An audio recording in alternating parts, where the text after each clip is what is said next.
Кицюньки, моделюємо ситуацію. Ви продавець одягу. Ось така, дівчатки, футболочка. Така, дівчатки, футболочка. Можна так. Зараз зробимо. Ось така футболочка. Ще треба комусь футболочка?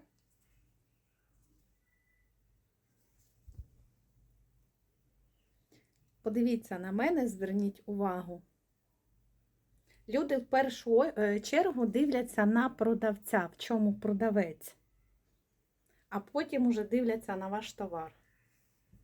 Футболочка, кстати, теж може бути в продажу. То в нас хром. Очень дорого продаю хром. Посилання в шапці профіля. Ну, звісно, такий набор. Набор вирви глаз. Я таке люблю.